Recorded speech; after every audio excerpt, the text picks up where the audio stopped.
Welcome to Brand Builders TV. Deep dive topics, tools and resources brought to you by global thought leaders from within the Brand Builders Club.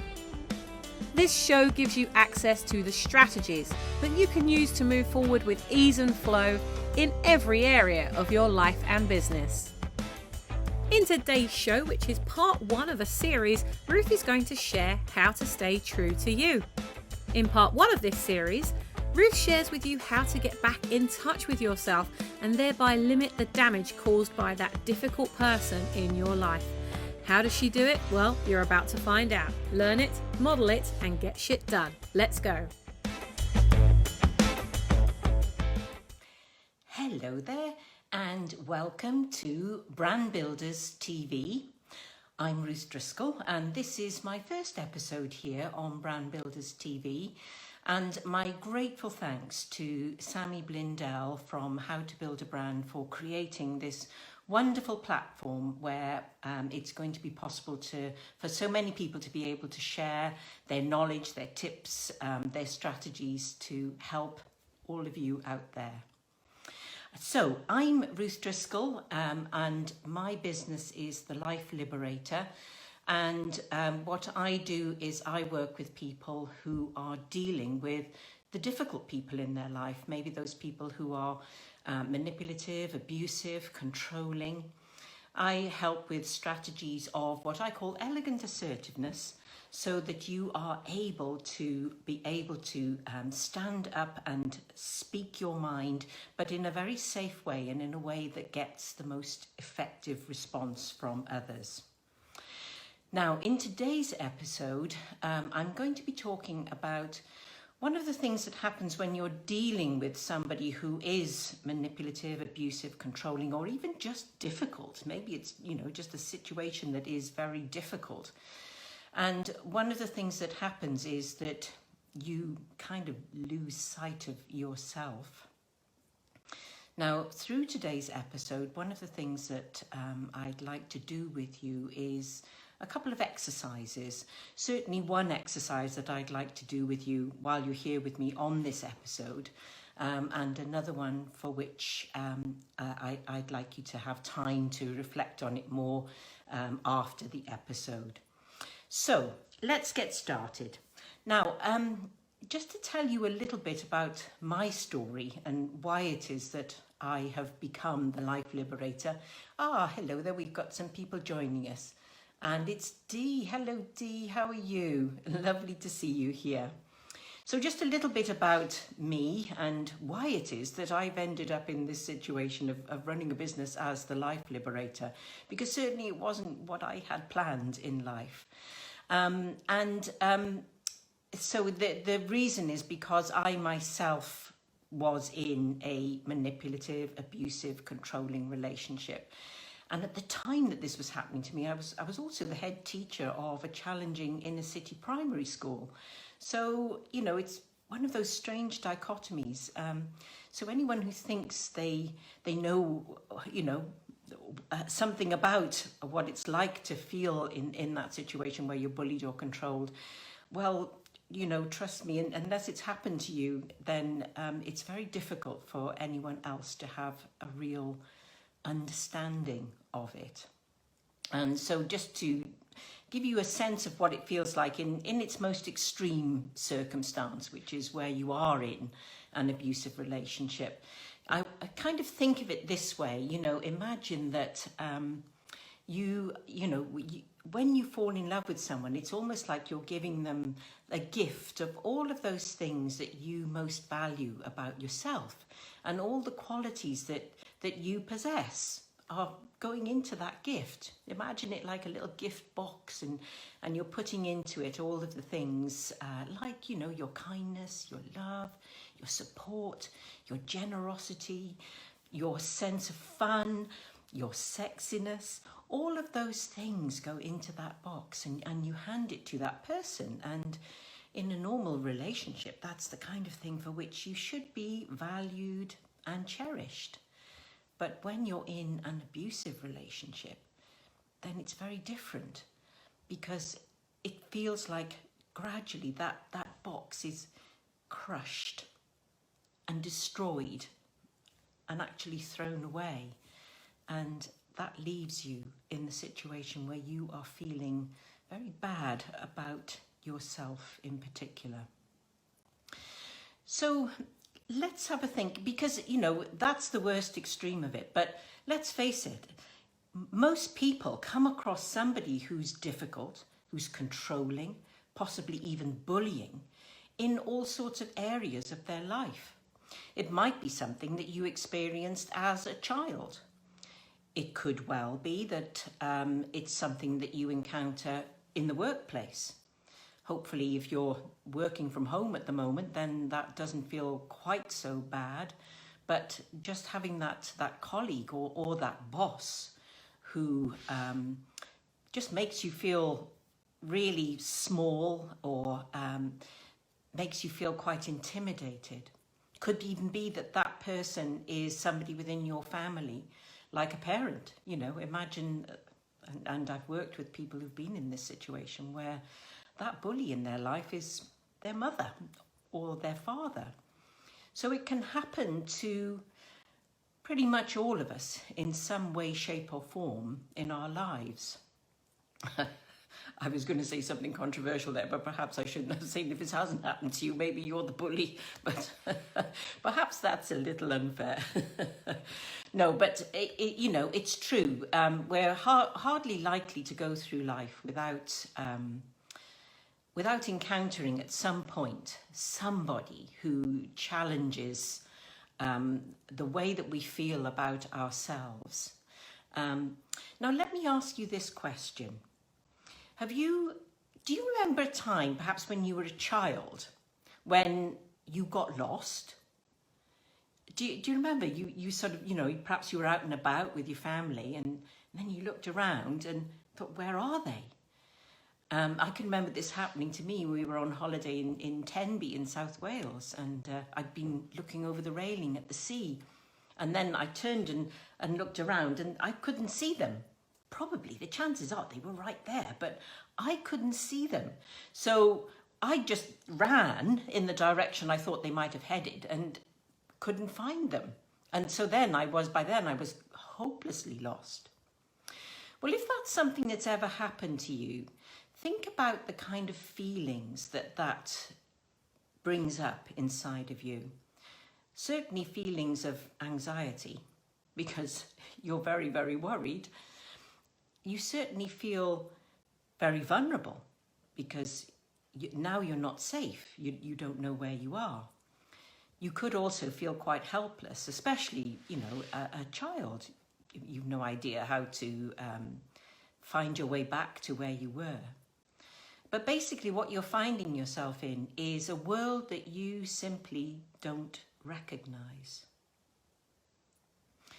Now, I want you to consider what happens when you're dealing with somebody in your life who is difficult, somebody in your life who perhaps you could quite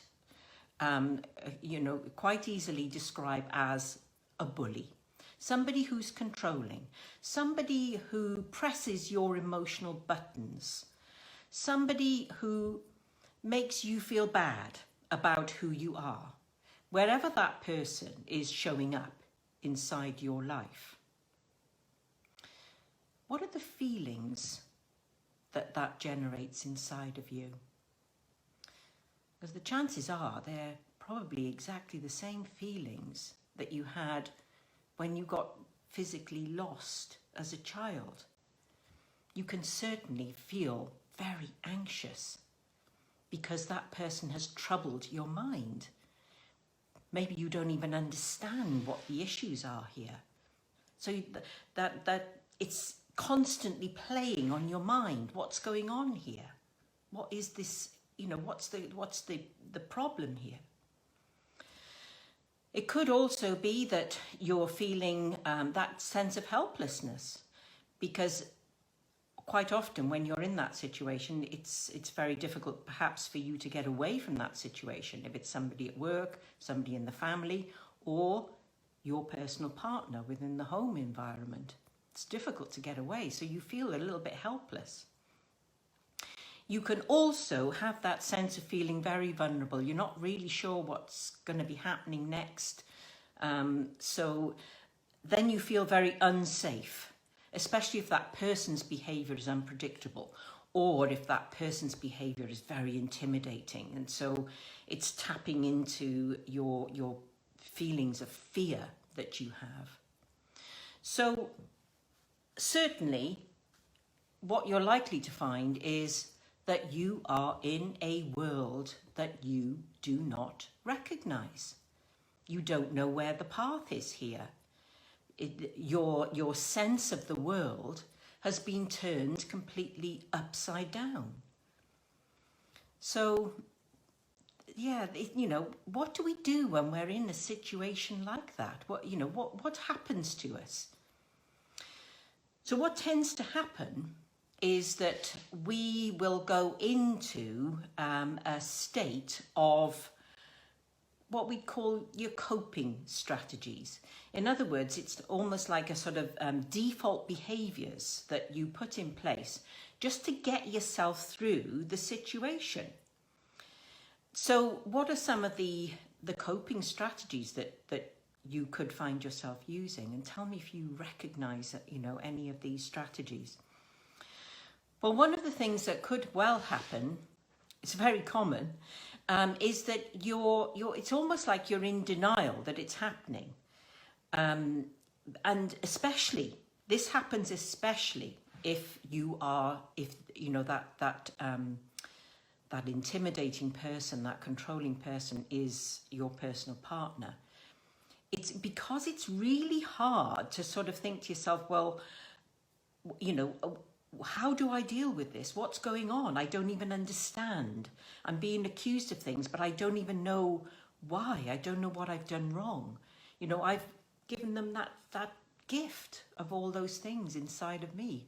And for some reason, it's not being valued. It's being crushed. So it's much easier for us to try and imagine, well, perhaps I'm just imagining it. Perhaps it's just a blip. So we go into denial that this is something that may be happening to us. Another way that we might try to cope with the situation is by, if you like, distracting ourselves. And that could mean that we end up being very, very busy doing all sorts of other things. Perhaps staying at work longer than we should, or sometimes it can even be distracting ourselves by perhaps drinking too much, or, finding other ways in which, rather than facing the problem, we find other ways in which our focus is going. It could also be that we try very much justifying what's going on. We say, well, I think it's because they're in a, they're a bit stressed at the moment. There's a lot going on. I'm sure it'll be all right. Once we're over this, then, things will be all right. Things will get back to how they were. So that's kind of justifying it, making excuses about what is happening. And almost certainly what happens is that we try and avoid facing the situation. So basically, we do nothing. We don't actually take any action, which means we're just almost like you're frozen in that situation. And why do we do that? Why would we not take action? Sometimes that's hard for somebody on the outside looking in to actually understand. But the reason is because you probably don't know what to do. And what you may have even tried some things, but they haven't worked. They may well have made the situation much, much worse. So we go into this whole spiral of a coping strategy, which may make us feel like we're getting through, but that we haven't actually solved the problem. And therefore, we're still lost. We still haven't found the way to reconnect with ourselves. because that's one of the huge symptoms of dealing with somebody who's difficult, bullying, abusive, controlling, is that you completely lose sight of who you are. Now, what I'd like you to do now is a little exercise, and this is one that I use with my clients, because it just helps you to understand why it is that you might be in that situation of vulnerability. So you're going to need a pad and a pencil, so hopefully you've got that close to hand. Yes, there's one just over there. You can go and get it now. Go on, I'll wait till you're back. Yeah, get your pencil ready. Okay. So hopefully you're in a situation where you can join in with this exercise. So what I'd like you to do is think about your qualities. Now, by that, I don't mean your talents, but your actual personality qualities. What are the things, and you know, one thing you're not allowed to do here is to be modest, okay? You be very honest about who you are and the wonderful person that you are. And I want you to write, well, for now, we'll just do three very short sentences. So you might write something like, I am kind. You might write something like, I am supportive. You might have something like, I am loyal. Or I am generous. Think of some of those qualities of your personality, the person that you are, and write those very short sentences. Just 3 of them for now will be enough, so that we don't spend too long on this, but you can carry on this exercise later. So when you look at those sentences and you read them to yourself, you should feel proud, because what you're seeing there is a person who is someone of great quality. And you see there those personality traits that are yours, for which, you know, you should be being absolutely valued and cherished and loved for having those qualities. But now we're going to do something that's going to change completely how those sentences sound. Now I want you to add in just one very small word. I want you to add in the word to, T-O-O, to. Add that to each of your 3 sentences. Now you see what your sentence says. I am too kind. I am too supportive. I am too loyal. I am too generous. Think about the difference that that small word has made. Because you see, this is where you could well be sabotaging yourself.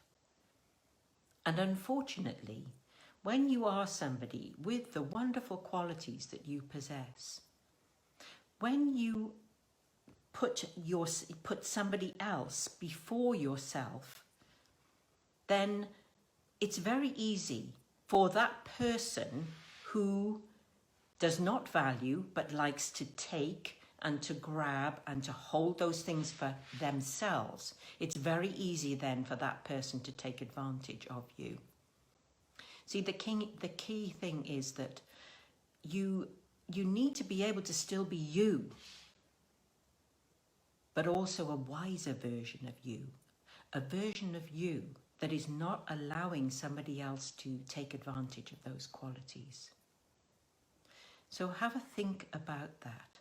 Have a think about where you potentially may have in the past sabotaged yourself. Think about that person who took advantage of you, that person who used all of your kindness, your qualities.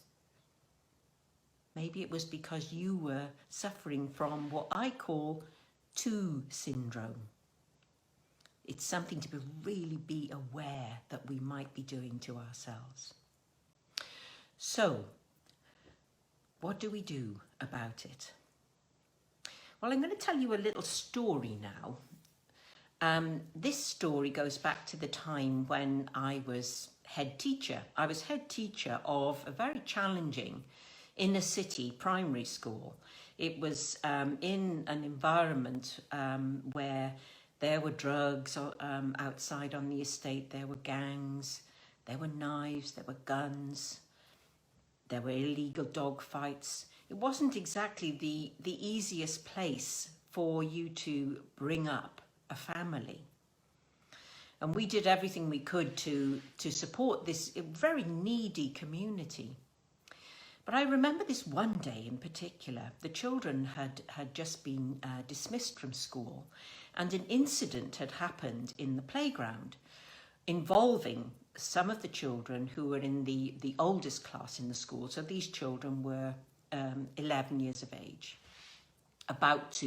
They would have been leaving us the next year to go on to their secondary education. And the incident was that two of the girls had kicked a boy in their class in his private parts. Now, this was really quite shocking because, these were two delightful girls, and the boy himself, he was a lovely, gentle character.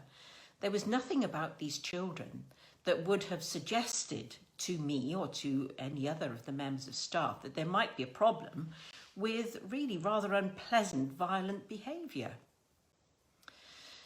So the next day, the two girls were sent to speak to me in my office, and they stood in front of me and they were absolutely crestfallen.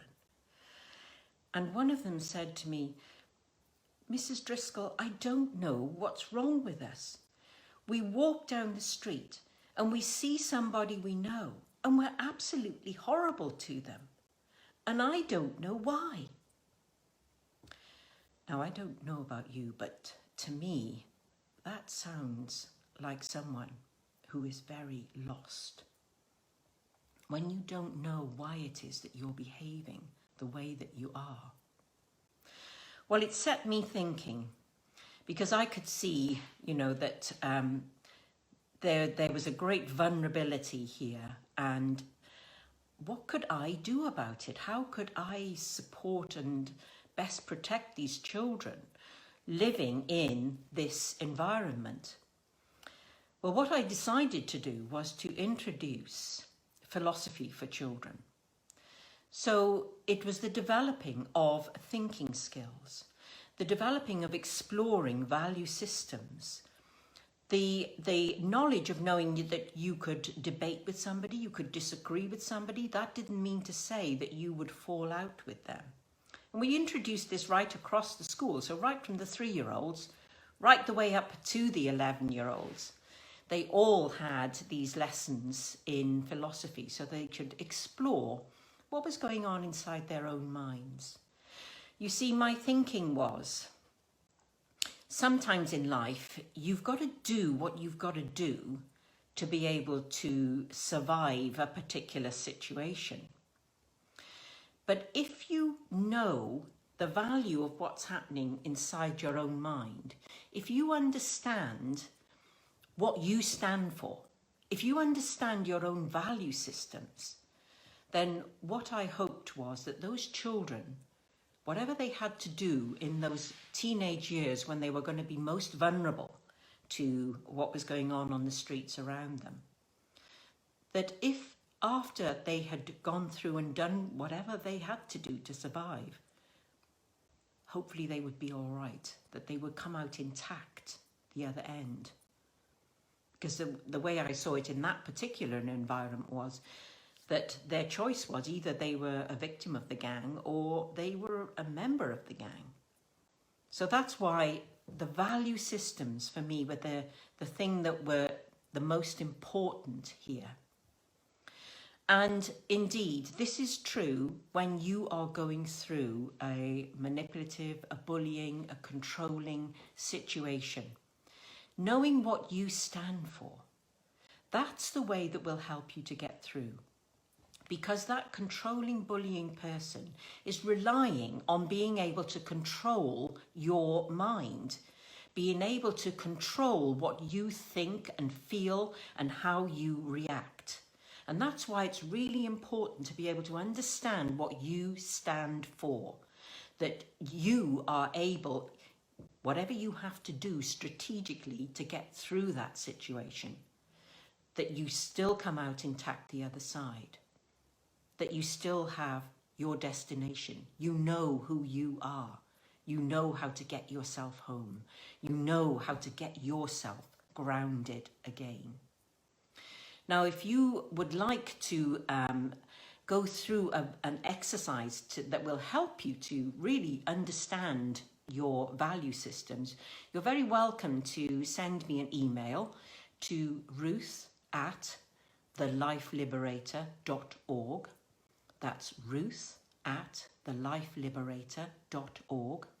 Or you can just send me a direct message and I will get that values exercise sent over to you. Now, in order to finish today's broadcast, the important message here is that this battle against somebody who is trying to manipulate, control and bully, this battle is won here, inside your head.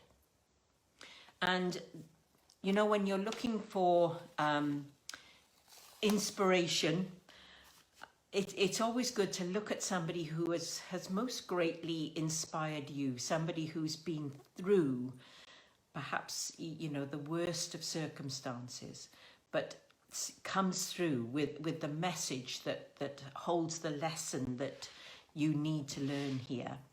And so for me, one of those people that really expresses fully how you can master your destiny by knowing what's going on up here inside your own mind and understanding your own values is the amazing Viktor Frankl.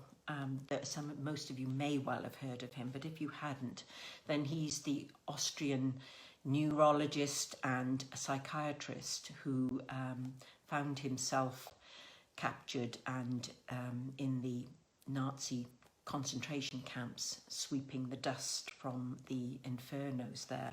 And he wrote the amazing book, Man's Search for Meaning. It's always difficult getting the angle right when you're on Facebook Live, so apologies.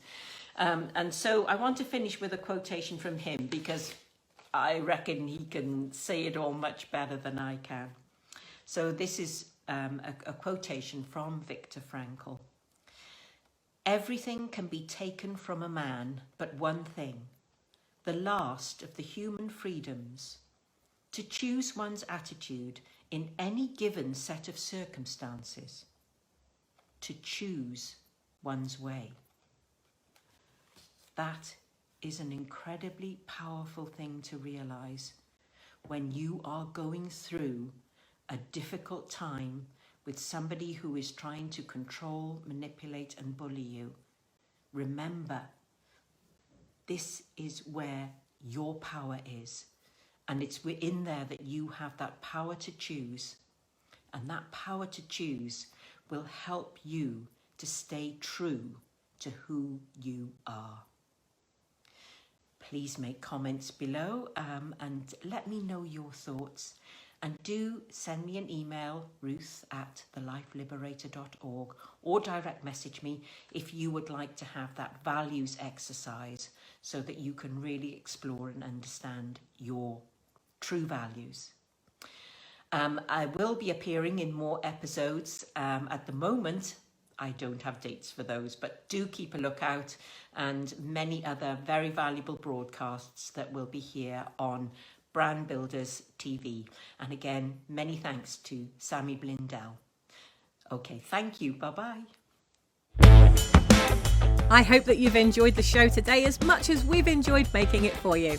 If you've got anything out of this episode, please do tell someone else how they can subscribe to the Brand Builders TV channel at youtube.com/brandbuilderstv.